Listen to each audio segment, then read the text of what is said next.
Starting with breaking news right now, the South Carolina Department of Public Health says someone from Beaufort County has died from this rare mosquito virus for the first time in 22 years. State health officials say this is the first case of what is known as Eastern Equine Encephalitis reported in the state since 2020. The virus spreads to people from mosquito bites, and in serious cases, it can lead to neurological problems. There are no vaccines that prevent the virus or medications to treat people. Also, break is dead after a truck crash in Spartanburg County. Highway Patrol tells us it happened yesterday on Riddle Road. Troopers say a Ford pickup truck went off the road and hit an embankment, causing the truck to overturn. Investigators say the driver died. Their identity has not been released. It is time. We begin this morning with breaking news. The Oconee County Coroner's Office is investigating the death of a 4-year-old boy. He passed away in a home near Walhalla yesterday morning after emergency services were dispatched to assist a cardiac arrest patient. We plan to update you on this story on our website, WSPA.com. Story tonight, the suspect in 2 murders had his bond hearing tonight at the Union County Detention Center. 7 News' Lauren Miller was at that hearing. Zayden Hill was denied bond. He's facing 2 murder charges, an attempted armed robbery charge, and weapons charges. Tonight, family members of Zayden Hill, visibly upset, crowded into the room during Friday's bond hearing. The victim's family members also inside. Less than 24 hours from the hours-long standoff Thursday night. It is customary that when we do not have jurisdiction over those charges, that these charges automatically are denied. The Union County Sheriff's Office says Hill is being accused of killing 67-year-old Charles Crosby and 49-year-old Kieran Patel. Crosby was killed on the 400 block of South Mountain Street Tuesday. Patel shot later that night in the parking lot of DD's Food Mart. The Sheriff's Office says Hill attempted to rob the convenience store. He went into the store and demanded money. During the hearing, Hill signed paperwork. If you would, sign that yellow line for me, please. Acknowledging he understands what he's accused of. Again, any murder charges in the state of South Carolina, the bond must go before a general sessions court judge. That court appearance is set for December 1st. I did speak to your family specifically about these 3 questions. Your family stated that they would recommend that you go with a public defender at this point. Zayden Hill's mandatory initial appearance is scheduled for late November. Reporting in Union County, Lauren Miller, 7 News. The SLED is continuing their investigation. Union Public Safety said they're executing a search warrant at the house where Hill was arrested. We're glad you're sticking with us here on 7 News. South Carolina lawmakers have been trying to keep more teachers in the classroom. One way they've been doing that is through a loan program. But a new state report says the plan isn't working very well. Our State House reporter Caroline Yaffa explains.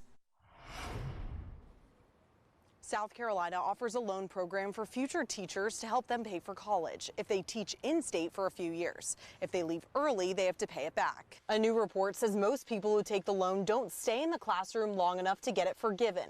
Instead, they end up just paying it back. We're trying to figure out exactly why that is happening, why teachers aren't making it into the classroom. And trying to find some ways to maybe address those issues. The report says only about 1 in 3 people stay long enough to have their loans paid completely. The program says for every 1 year of undergrad, you have to work a year as a teacher in the state. Because if people aren't willing to take on the debt, knowing that 4 years down the line it can be forgiven, then we've got to ask ourselves the hard question of why are they not willing to take on that opportunity? And there are only 8% of students utilizing this program. One of my former students was having a really bad experience over the last 2 years at the school where she was working. She was ready last year to walk away from the profession. I encouraged her, give the profession one more chance by finding a new school with new leadership, with new school climate. She's at that new school this year and she's thriving. Lawmakers say they need to keep spreading the word about this program and encouraging people to join it. We need to continue to strive to make the teaching profession as much of a professional profession as possible. Give them the pay that goes along with a professional pay and support them as much as possible. That could be a great opportunity for students not having to worry about having that debt coming out of school. The extra money is sitting in a special account called a revolving loan fund. In 2018, that fund had about $8.6 million, and now it has $23 million. Lawmakers passed a proviso last year saying $5 million from the fund was approved for loan forgiveness in specific districts with high vacancy rates or high numbers of unlicensed teachers. But it is yet to be put into action. In Columbia, Caroline Yaffa, 7 News.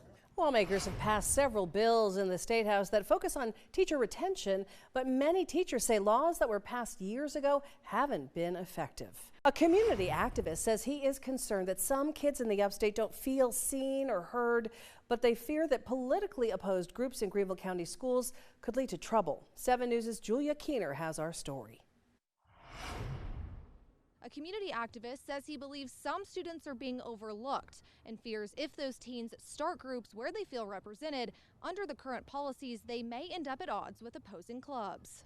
The debate over Turning Point USA chapters in Greenville County schools is growing. We are here today because visibility without accountability is dangerous. Community activist Derek Quarles says some students want to start their own groups for support. What these students are saying to me is that they feel unseen, they feel unheard, and they feel unprotected. And so they've got to do what they have to do to make sure they have support in their schools. And some of that is starting organizations that, whether it's a BLM chapter or whether it's a Black Panther Party chapter or whatever the organization is. But he warns if policies don't change, that could prove dangerous. We're going to have an opposing group that Turning Point does not align with, that's going to start at one of these schools, whether it's Jailman or Wade Hampton or whatever school, and they're going to come to